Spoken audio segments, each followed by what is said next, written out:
Hello, everyone, This is Tess. and Ginny. Today, we're going to present a project named Monologue. The workplace, women's discourses, and identity construction. So, as the name is Monologue, throughout this whole project, we are going to tell the story in first person.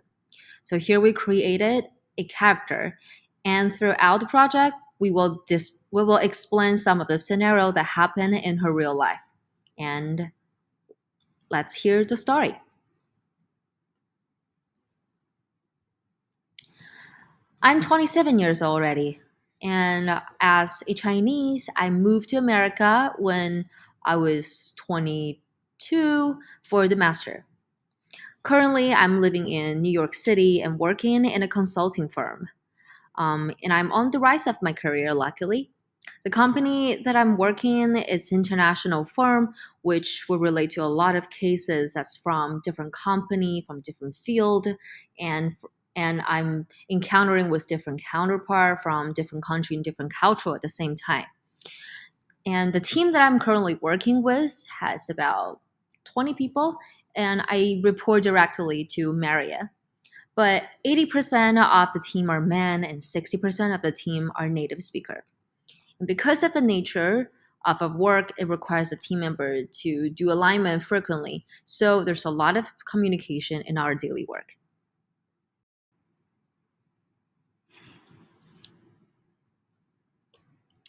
And my current project is working with a technology company, which is planning to build and to launch a new digital product and to achieve their global expansion. The counterpart that I'm dealing with of the client company name is Luke. He's 50 plus years old, so a senior male, very experienced and very good at communication in a way. So far, it sounds like my life has been fantastic, right? I have decent job and good life, live in a nice city, and also have a lot to expect and also to looking forward to in my future life. But do you think that's all? To be honest, I'm also facing a lot of challenging moments in my daily life. You want to hear some of? You want to hear some of it? Let's move to the first one. Okay, so for the first scenarios, the background is we have regular conference within the department, and the participants of the conference include white and Asian employees. So the people here talk and act not just as individuals, but as members of various social and cultural groups.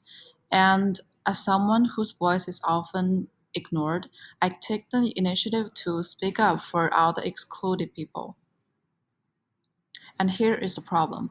So during the conferences, I was often interrupted by white people, and my opinions and voices were not taken seriously by them. So, considering that the most institutions in America are predominantly white institution spaces, so it is hardly surprising that race and whiteness are ignored. So for the solution, I spoke to my supervisor Maria and pointed out that these white people were doing white talks, which is overvoicing to us. So the white talk is harmful for the teamwork.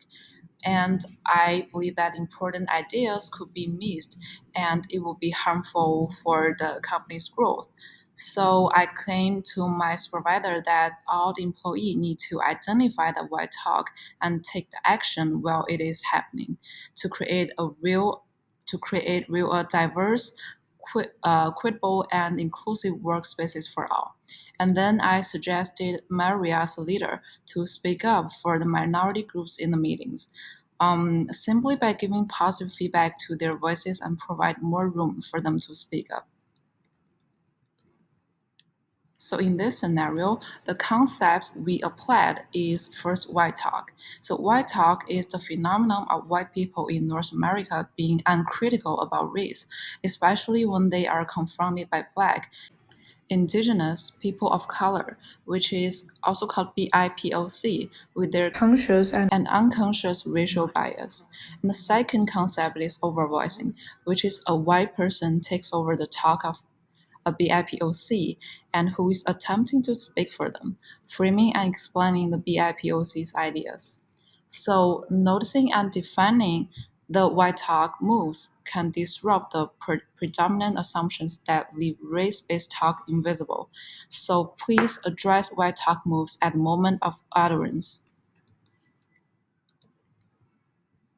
I know that sounds a little bit stressing, right? But you think that's all? Let me bring it to the second one.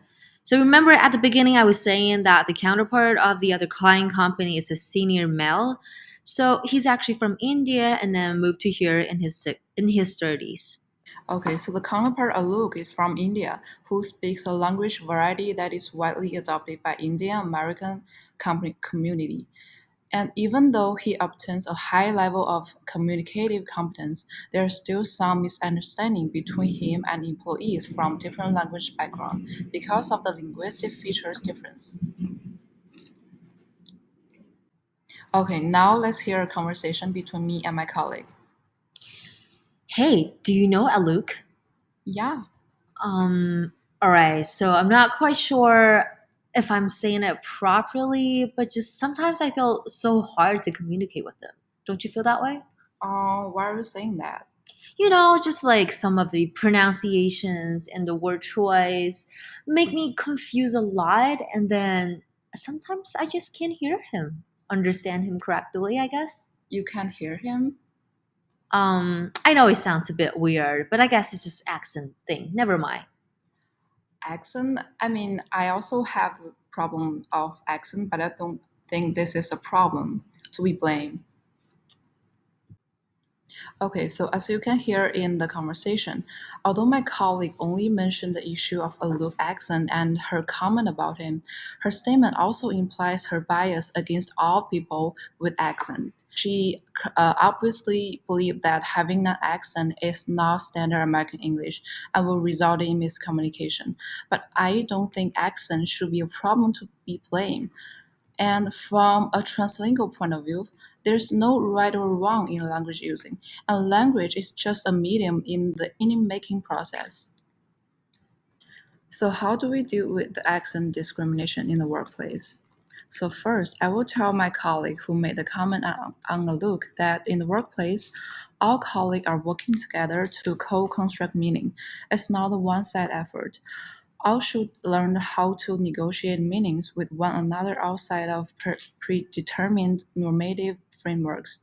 And I will also apply interactional strategy to utilize multimodal, including gestures, clarification request, confirmation check to achieve communication success. And the concept I applied in this scenario is first, negotiated literacy and translingual approach. So the errors are subjective. Learners should engage with the conversations not to find errors, but to understand the way language is used to convey meanings. And all language speakers are legitimate language users.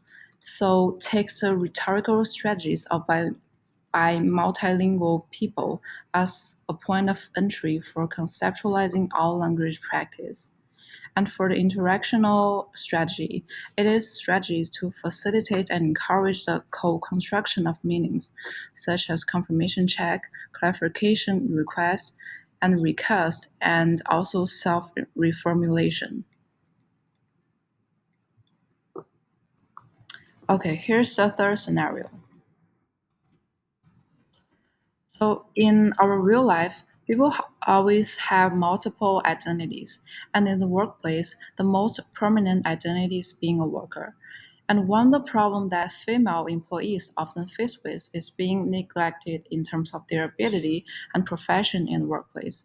Rather, it is frequent that female are brought up by their appearance and gender characteristic. So in this scenario, the problem is one of the client I was working with was a look.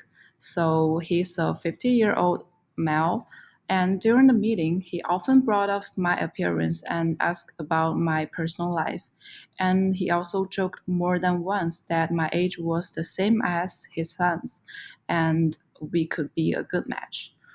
But I believe that this is not only a neglect of women's profession and ability in the workplace, but it's also a disrespect to women. And in many cases, Female workers are given more attention to their appearance attributes and private life while having the same professional ability as men.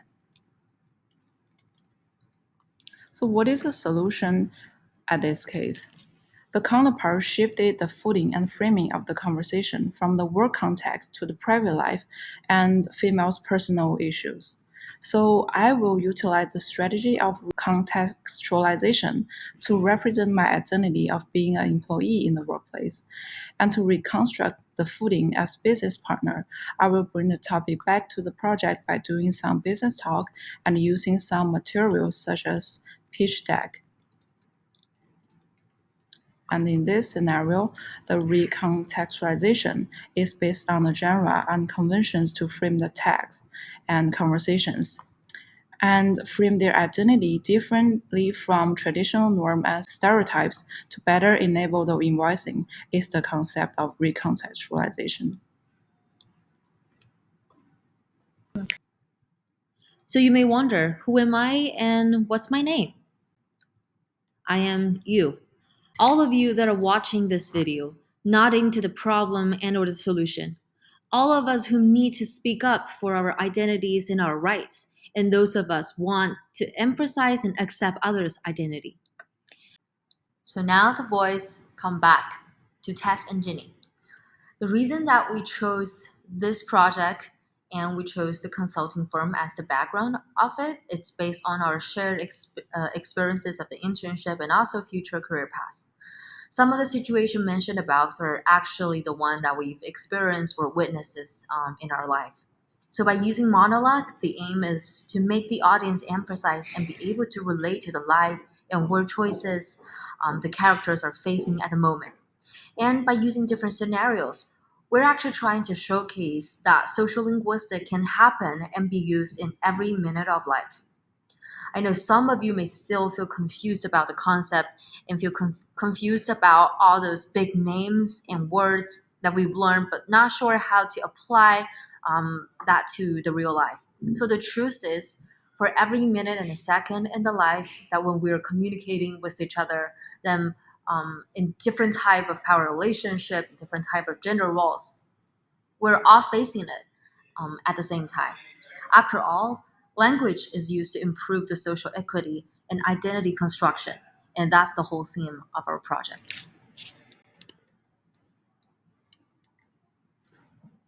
This is our citations, and thank you so much for watching. Thank you.